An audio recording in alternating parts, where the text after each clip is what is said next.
En Diálogo presentamos el segmento Educación Financiera, gracias al auspicio de Genera Trust por I99.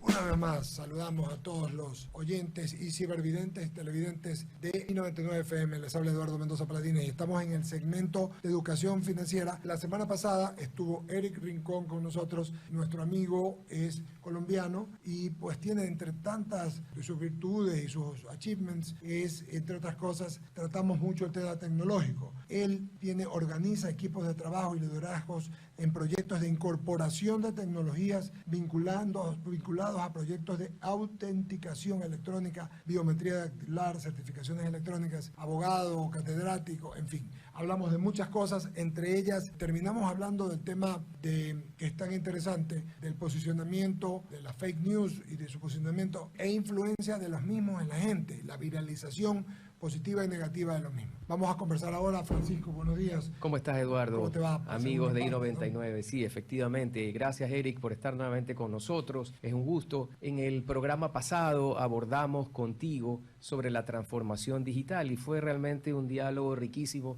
para entender mejor de qué se trata la transformación digital.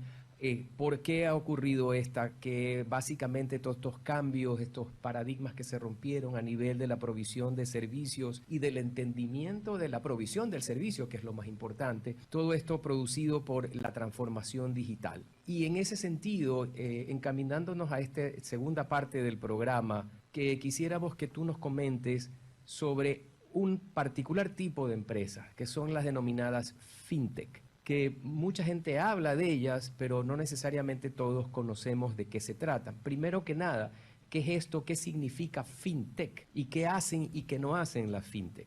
Muy buena pregunta y pues me alegra mucho saludarlos nuevamente, Eduardo y Francisco.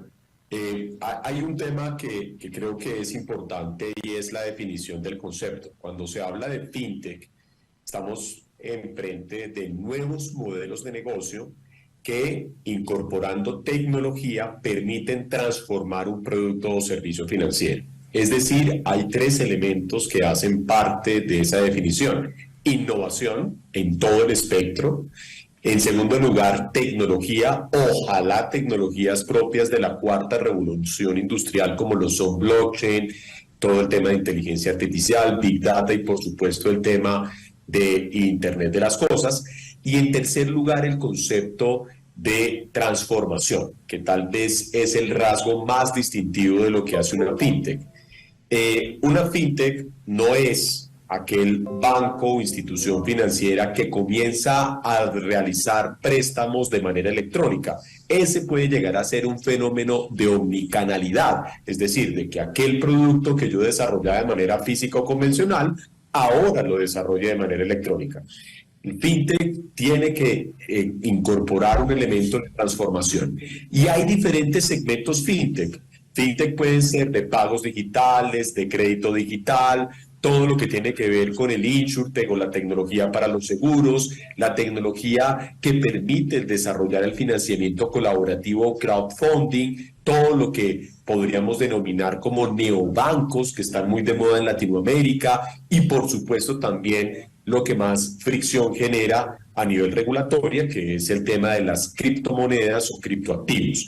Entonces, fintech es muy amplio, es un concepto muy amplio que digámoslo así, también hay que decirlo, no es un antónimo, no es una expresión que pueda llegar a ser contradictoria con la banca tradicional. Y esto es importante señalarlo. En el país, en Colombia y en muchos otros lugares del mundo, los bancos trabajan muy de la mano con las fintech. En Colombia, por ejemplo, se trabaja mucho la fintegración, que es esa función colaborativa entre las empresas fintech y los bancos para llegar a más segmentos poblacionales. Eso es lo que podríamos denominar como un fenómeno de inclusión financiera realmente muy vertiginoso. Entonces, pues el término fintech es muy amplio, pero es un término que le ayuda muchísimo a la inclusión financiera. Perdóname, Eric. Si lo podemos resumir en dos palabras, ¿cómo resumirías qué es una fintech? ¿Qué es un fintech? Una fintech. Un nuevo modelo de negocio que aplicando tecnología transforma un producto o servicio financiero. ¿Tú qué crees que se debe el desarrollo? Tu explicación súper interesante. ¿A qué consideras que puede ser esta explosión del concepto y de la aplicación del concepto? ¿A qué se debe su desarrollo y en qué se basa el modelo de negocios de estas nuevas empresas? Bueno, yo siento que el gran desarrollo se dio hacia finales de la década de los 2000, o sea, finalizando la primera parte de los años 2000, comenzó a darse una situación muy compleja en los Estados Unidos con las denominadas hipotecas subprime, todo lo que tiene que ver con la crisis de Lehman Brothers y demás jugadores, que derivó obviamente en una crisis del consumidor financiero. Muchas de esas instituciones financieras que cayeron en los Estados Unidos eran instituciones que estaban vigiladas, que tenían una supervisión, que tenían regulación financiera y cayeron igual. Entonces, el consumidor financiero realmente se vio muy agobiado por las dificultades operacionales y por los problemas de seguridad que se les daban a los diferentes productos que tenía, y comenzaron a ver diferentes alternativas no tradicionales, por fuera del sistema bancario tradicional. Y es ahí donde aparece el fintech como una reacción a esa situación dramática que se vivió hacia el año 2008-2009 en los Estados Unidos, y comienzan a crecer los lenders, los prestamistas no tradicionales, en un fenómeno que se conoce como el business lending, préstamo para empresas, o el consumer lending, que es el préstamo para personas físicas o naturales. Comienza a crecer el crowdfunding, el financiamiento colaborativo, que entre todos podamos desarrollar una colecta y podamos apostarle un proyecto de inversión. Y ese fue un segundo modelo muy importante. Con el crowdfunding, Eric, con el crowdfunding, nosotros deberíamos acá en el Ecuador hacer un fondo para desterrar a todos los malos políticos. Creo que sería algo positivo en el Ecuador. Ese sería un crowdfunding de donación, donde la gente ya no le apuesta a un proyecto que tenga una rentabilidad económica, que eso existe, el crowdfunding de donación, por ejemplo, sí, en catástrofes naturales. Acá en Colombia hay una comunidad turca muy, muy grande, y hoy en día se están haciendo diferentes campañas para levantar recursos, dinero, que apoye a quienes se han visto afectados por la catástrofe que supone los 2 terremotos que sucedieron en Turquía. Entonces, allí esos dineros que levantamos entre miles y miles de personas son recursos que hacen parte de un crowdfunding de donación. Pero supongan ustedes que ya el destino no es donar una suma de dinero para aportar en una situación dramática de catástrofe, sino que queremos sumar una suma de dinero, agregar entre muchos valor a efectos de la creación de un proyecto que genere una rentabilidad económica. Ese es el crowdfunding financiero, que hoy en día es muy importante en Latinoamérica, en países como Chile, Brasil, en el mismo México. Se han convertido en grandes escenarios del financiamiento alternativo para que los emprendedores o las empresas en etapa temprana no tengan que acudir a los bancos, que normalmente tienen políticas de riesgo mucho más restrictivas. Entonces ahí es donde el fintech reacciona y puede tener ese resultado. Y en Latinoamérica, especialmente en Perú, Chile y Colombia, se ha creado mucho el tema del factoring, que son los sistemas electrónicos de negociación de las facturas, y esos sistemas electrónicos de negociación de las facturas son hoy en día un mecanismo muy útil a efectos de lograr también un financiamiento alternativo para MIPYMES, para pequeños empresarios. Entonces, el fintech tuvo esa explosión muy grande, encontrando un poco una reacción frente a la crisis de confianza que había de los consumidores financieros con los actores tradicionales. Interesante lo que comentas, y me quedan ahí un par de no te diría dudas, sino me surgen ciertos pensamientos que los voy a compartir contigo, con los amigos de I99. Por una parte, el hecho de que la banca incursione en el sector fintech implicaría que ésta asuma el reto, el desafío de proveer servicios de calidad en el menor tiempo posible y de la manera más agradable hacia su cliente o consumidor. Eso es por un lado muy positivo. También considero que es positivo el que una entidad regulada respecto a cómo maneja sus depósitos, cómo maneja sus índices, cartera, morosidad, en fin, bajo la tutela de una autoridad de control que se presupone que busca el que los dineros de los depositantes estén de lo mejor administrados y precautelados.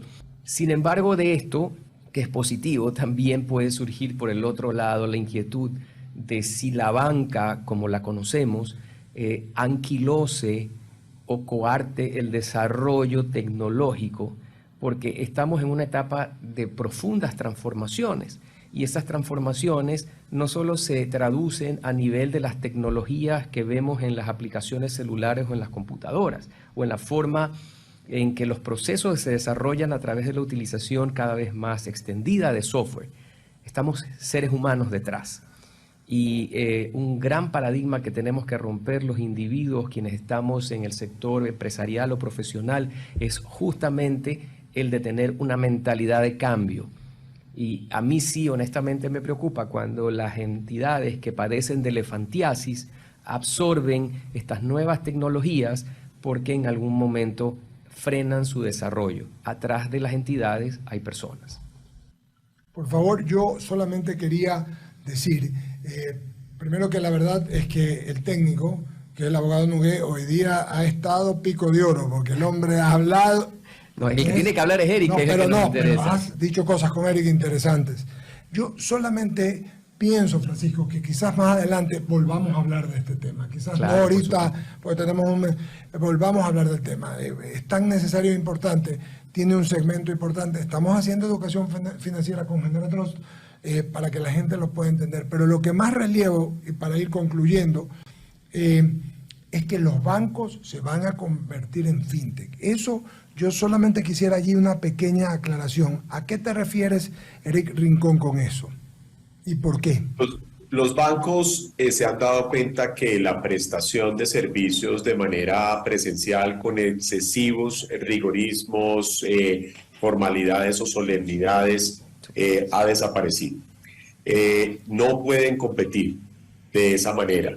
Hay actores neobancos a nivel regional que ya tienen presencia incluso en muchos de nuestros países. Un banco como Nubank tiene una base hoy en día de 80 millones de clientes en 4 países. Un banco como Ualad puede tener casi 10 millones de clientes también en 3 países ya de la región.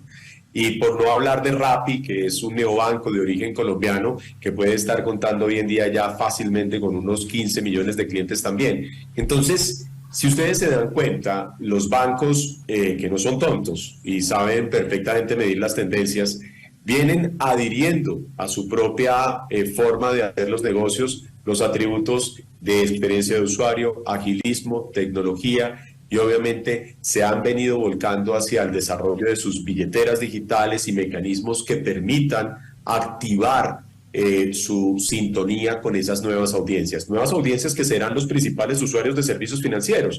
Tal vez para Francisco, para Eduardo, pues tal vez van a requerir servicios financieros hacia el futuro, por supuesto, pero no tantos, y yo tampoco, pero los que vienen detrás, los niños de 18, 20, 25, 30 años, son los que realmente van a comenzar a utilizar de una manera muy significativa servicios financieros, y ellos quieren tener una experiencia completamente digital. Agradecerle, ¿sí? Sí, no, simplemente a la manera de anécdota, lo que tú dices, Eric, efectivamente, todas estas generaciones nuevas nacieron con un chip que les permiten utilizar sus pulgares de una manera asombrosa, porque es innato en el movimiento y saben utilizar las aplicaciones que tiene la banca, y no solamente la banca, a nivel de todos los servicios que te dan los celulares. Sí, yo solamente quisiera decir que a estas palabras le pusiera digitalmente natos, porque nacieron digitales. Lo que hablas tú del son digitales. Agradecerte, Eric, tu amabilidad. Hemos conversado en estos 2 programas con Eric Rincón, abogado máster en Administración de Negocios en Derecho Mercantil y doctor en Jurisprudencia, profesor de la Universidad del Rosario, 23 años de experiencia en temas jurídicos, tecnológicos, estratégicos de empresas y sobre todo en administración de negocios, organización de equipos de trabajo y liderazgos de proyectos en incorporación de tecnologías vinculados a proyectos de autenticación electrónica, biometría dactilar, certificaciones electrónicas. Esto se puede ver muy futurista, pero hoy lo tenemos todos los días en el mundo. Gracias por tu gentileza, querido amigo. Eric, muchas gracias. Qué Seguiremos. gusto tener contigo. Muchas gracias, un abrazo a todos. Esto ha sido Educación Financiera, gracias al auspicio de Genera Trust.